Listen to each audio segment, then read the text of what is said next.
And नमस्कार to my dear young friends of class 10 artificial intelligence. तो इस video में हम डिस्कस करेंगे क्वेश्चन बैंक चैप्टर 3 यहाँ पे है एआई प्रोजेक्ट साइकिल। तो हमने बेसिक्स ऑफ एआई और एआई एथिक्स और उसके रिलेटेड जो भी क्वेश्चन बैंक है वो डिस्कस कर लिए है। आपको डिस्क्रिप्शन में उसका लिंक मिल जाएगा वीडियो का, तो जा करके आप देख सकते हैं। तो यहाँ पे मैं एक क्वेश्चन जो दिए है उसको एक्सप्लेन करूंगा। आज हम इस वीडियो में पार्ट 1 करेंगे। तो पार्ट 1 में हमेशा हम 1 मार्क और 2 मार्क के क्वेश्चंस डिस्कस करते हैं। पार्ट 2 में दूंगा, उसमें आपको और भी क्वेश्चंस यहाँ पे एक्सप्लेन करके बताऊंगा, 3 मार्क्स और 4 मार्क्स क्वेश्चन। तो आइए शुरू करते हैं।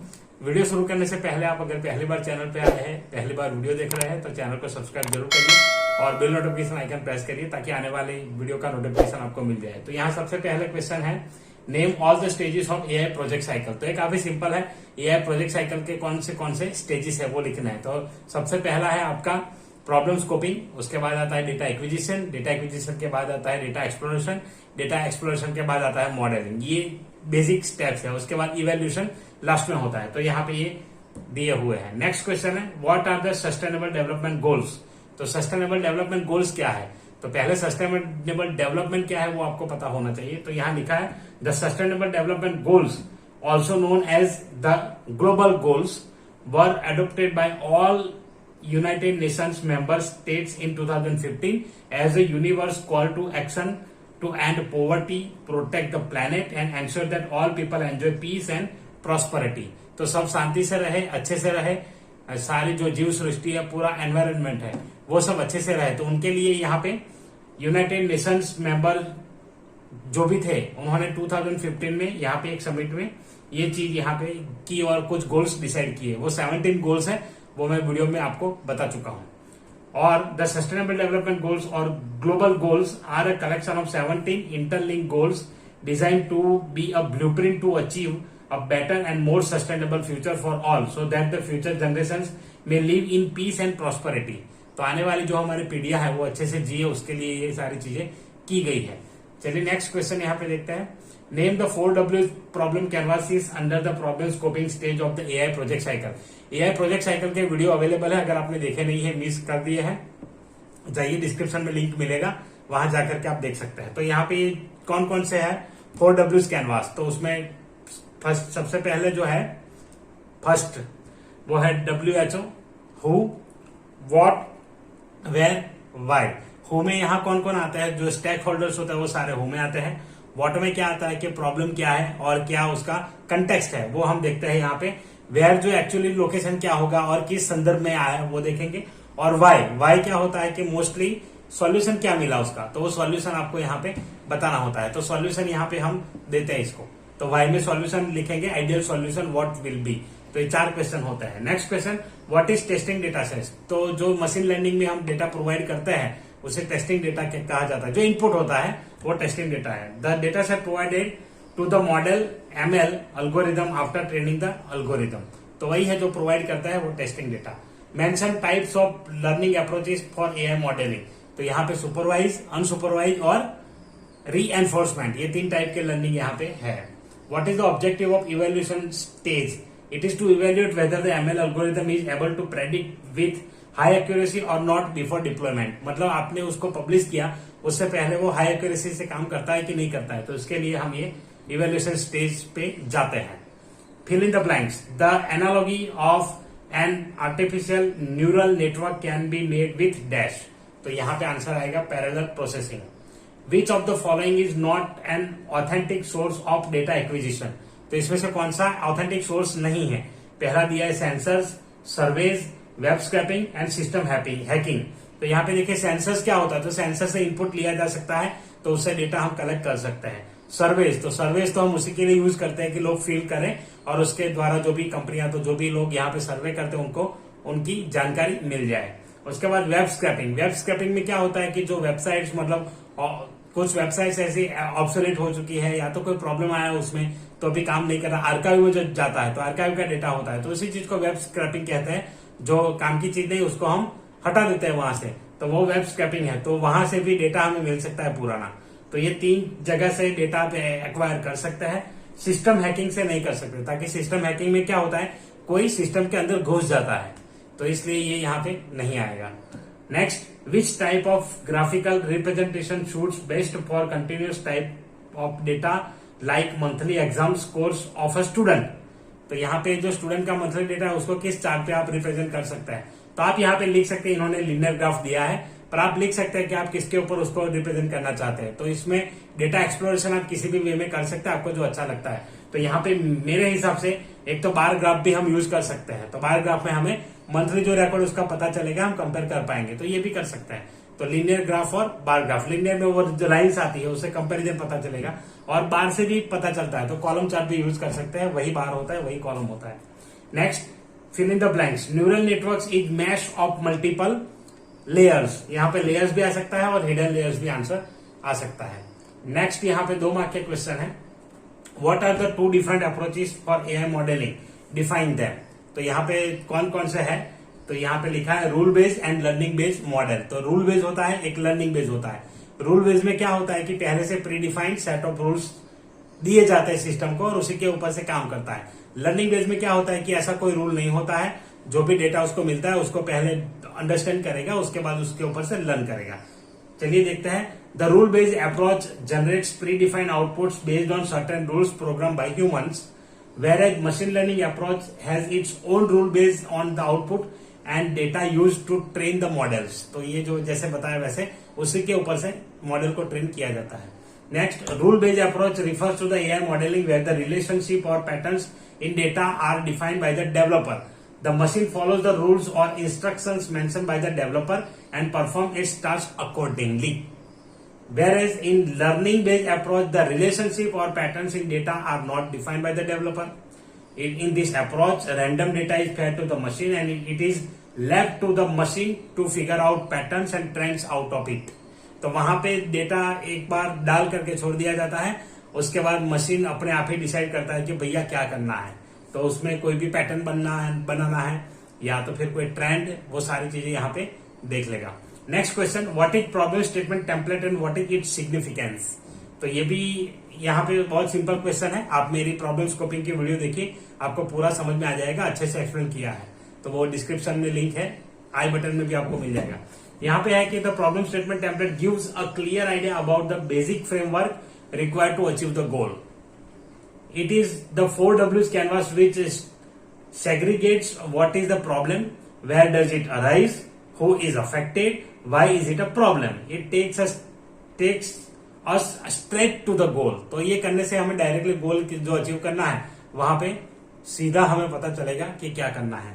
Explain any 2 SDGs in detail. तो यहाँ पे कोई भी 2 आप ले सकते हैं। यहाँ पे नो पॉवर्टी, क्वालिटी एजुकेशन, वो 2 लिए हैं, बाकी 17 में से आप कोई भी यहाँ पे मेंशन कर सकते हैं। Mention the precautions to be taken while acquiring data for developing an AI project. तो एआई प्रोजेक्ट आप डेवलप करते हैं तो डेटा एक्वायर करने के लिए आपको क्या चीजें यहाँ पे ध्यान में रखनी है। It should B from N authentic source and accurate. तो सबसे पहले डेटा ऑथेंटिक होना चाहिए और एक्यूरेट भी होना चाहिए। Look for redundant and irrelevant data parameters that does not take part in prediction. और ऐसा कोई डेटा होगा जो प्रॉपर नहीं है या तो इनकम्प्लीट है, तो यहाँ पे किसी काम का नहीं है। What do you mean by data features. The type of data to collect, it should be relevant data. तो ये मेन डेटा फीचर्स है। Write names for missing stages in given AI project cycle. तो यहाँ पे 1-2 चीज इन्होंने missing रखी है। तो सबसे पहला ही नहीं है problem scoping, then data acquisition, data exploration, modelling, evaluation. पहला और लास्ट नहीं है, बीच वाले सारे डाल दिए। तो यहाँ प्रॉब्लम स्कोपिंग, इवेल्यूशन कर देंगे। Draw icons of the following SDGs. इसके आइकन आप देख लीजिए क्या है, वैसे आइकन आपको यहाँ पे ड्रॉ कर लेना है। तो उसके हिसाब से वहां से 17 गोल्स के जो आइकन्स है वो आप एक बार देख लीजिए, उसके बाद में पता चलेगा। और याद रखिएगा ताकि बोर्ड एग्जाम में भी ऐसे क्वेश्चंस आ सकते हैं ड्रॉ करने के। तो 17 के 17 जो है वो आप याद रखेंगे icon. Next, draw graphical representation of classification AI model in brief. तो यहाँ पे जो इसका क्लासिफिकेशन है वो हमें देना है। 1 मिनट। ओके, चलिए तो इसको देख लेते हैं एक बार।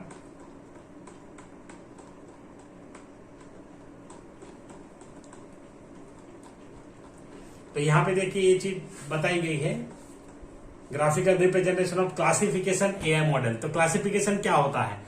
The classification model works on the label data. तो उसके ऊपर डेटा के ऊपर लेबल दिया जाता है, तो लेबल से आइडेंटिफाई करेगा for example we have 3 coins of different denomination which are labeled according to their weight, then the model would look for the label features for predicting the output. This model works on discrete data set, which means the data need not be continuous. तो यहाँ पे discrete data जो होगा उसके ऊपर काम करेगा, मतलब जो continuous नहीं है ऐसा डेटा, तो continuous डेटा नहीं है ऐसे डेटा पे हम काम कर सकेंगे। इसमें जो हम discrete मतलब जिसको काउंट कर सकते हैं, तो ऐसे डेटा पे हम continuous काम करेंगे, तो वो चीज यहाँ पे आएगी। In classification, data is categorized under different labels according to some parameters given in input, and then labels are predicted for the data. तो यहाँ पे एग्जांपल दिया है, वो क्लासिफिकेशन है, लेबल दिया है, लेबल के ऊपर से आइडेंटिफाई करना है। Next, draw the graphical representation of regression AI model. So regression model works on continuous data, predict the output based on the patterns. For example, if you wish to predict your next salary, then you would put in the data for your previous salary, any increments, etc., and would train the model. Here the data which has been fed to machine is continuous. तो यहाँ पे continuous आएगा, जो भी points में होता है 24.5, 26.30 like that, तो वो सारी चीजें यहाँ पे आ जाएगी। Regression is the process of finding a model for distinguishing the data into continuous real values instead of using discrete values. तो discrete values इसमें नहीं आएगी।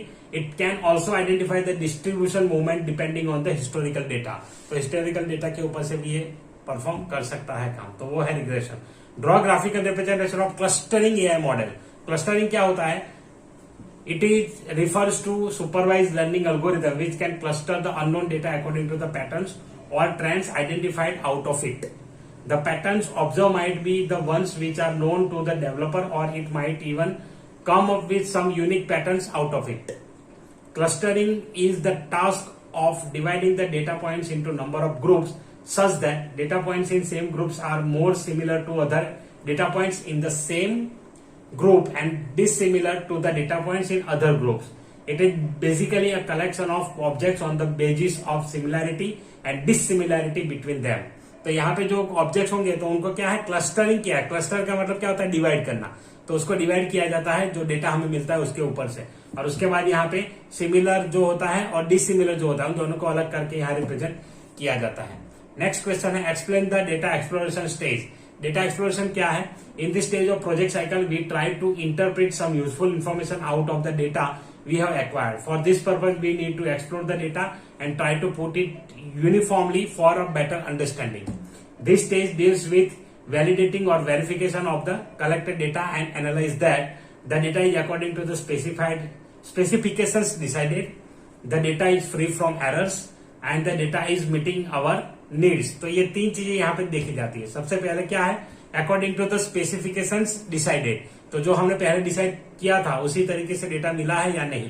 उसके बाद है data is free from errors, उसमें कोई एरर्स है या एरर्स फ्लॉलेस, तो फ्लॉलेस है या नहीं है। The data is meeting our needs, तो डेटा हमारी जो रिक्वायरमेंट है उसको क्या सेटिस्फाई करता है, क्या मिलता है, तो वो यहाँ पे ये तीन चीज यहाँ पे आ जाती है, डेटा एक्सप्लोरेशन स्टेज में अचीव हो जाती है, ऐसा हम कह सकते हैं। What are the features of ANN, artificial neural network? So any ANN, irrespective of the style and logic of implementation, has few basic features as given below. The artificial neural network systems are modeled on the human brain and nervous system. सबसे पहला feature है, copy करने की कोशिश की है हमारे brain को, हमारे नर्वस सिस्टम को। They are able to automatically extract features without feeding the input by programmer. और दूसरा फीचर ये है कि यहाँ पे प्रोग्रामर से कोई इनपुट नहीं लिया जाएगा, विदाउट इनपुट ये काम करेगा। थर्ड फीचर है, every node of layer in neural network is compulsorily a machine learning algorithm, और हर लेयर है वो क्या होना चाहिए? मशीन लर्निंग एल्गोरिथम होना चाहिए। It is very useful to implement when solving problems for very huge data set. तो आपके पास जब बड़ा डेटा सेट है तो वहां पे न्यूरल नेटवर्क काम आएगा ANN। It can work with incomplete knowledge and may produce output even with incomplete information. आपके पास कंप्लीट इन्फॉर्मेशन नहीं है, कोई बात नहीं हो जाएगा, तो यहाँ पे कोई बात नहीं आपके पास नहीं है तो ये कंप्लीट करेगा, इनकम्प्लीट है तो। उसके बाद it has fault tolerance which means that corruption of one or more cells of ANN does not prevent it from generating output. Output तो आएगा ही भैया, चाहे जितने भी करप्ट हो जाए पॉइंट, तो आउटपुट तो देकर के ही रहेगा। तो यहाँ पे आउटपुट मिलेगा आपको, चाहे कुछ भी कर लीजिए। उसके बाद यहाँ पे है, it has the ability to learn events and make decisions by commenting on similar events. तो यहाँ पे learn events and make decisions commenting on similar event, तो वो भी कर सकता है। It has parallel processing capability, ANN have numerical strength that can perform more than one job at the same time, और एक से ज्यादा काम इसको दे दो कोई टेंशन नहीं, वो करेगा। उसके बाद neural networks have the ability to learn by themselves and produce the output that is not limited to the input provided them, तो इनपुट जितना ही नहीं होता, इतना डालो तो इतना ही आएगा, आउटपुट कुछ भी आ सकता है उसके लर्निंग एल्गोरिथम के हिसाब से। The input is stored in its own network instead of a database, has the loss of data does not affect it's working, तो यहाँ पे डेटाबेस में सेव नहीं होता है, इसलिए इसके खुद मतलब एक नेटवर्क होता है उसी के अंदर स्टोर होता है, तो इसलिए ये ब्रेक होता है तो भी दिक्कत नहीं होता।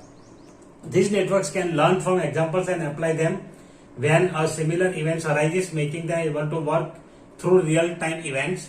Even if a neuron is not responding or a piece of information is missing, the network can detect the fault and still produce the data.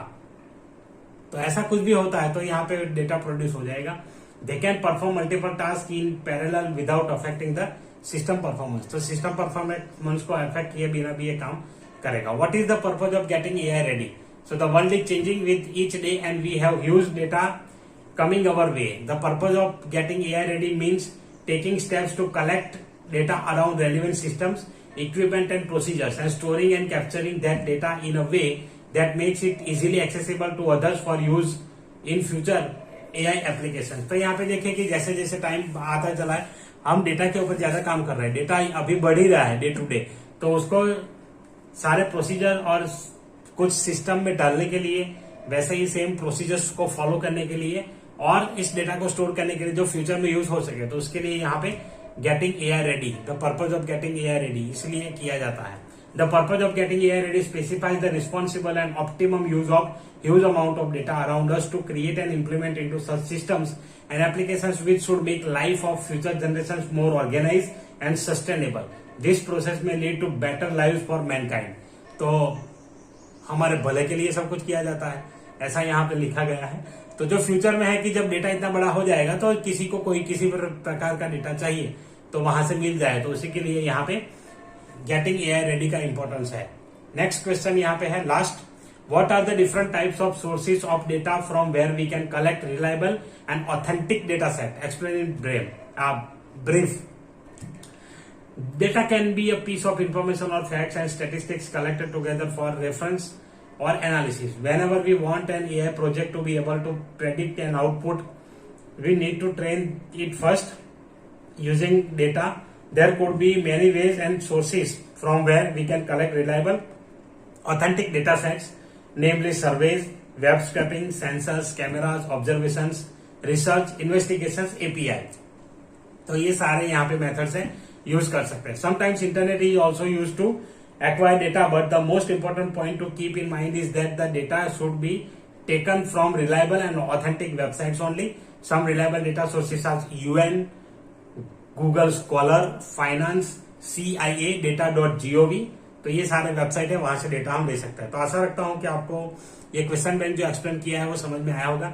आपके कोई डाउट है तो आप कमेंट कर सकते हैं, और भी कोई इन्फॉर्मेशन आप जानना चाहते हैं तो कमेंट करके जरूर बताइए। मिलते हैं अगले वीडियो में, तब तक के लिए अपना ख्याल रखें, अपनी पढ़ाई का ख्याल रखें। वीडियो देखने के लिए धन्यवाद।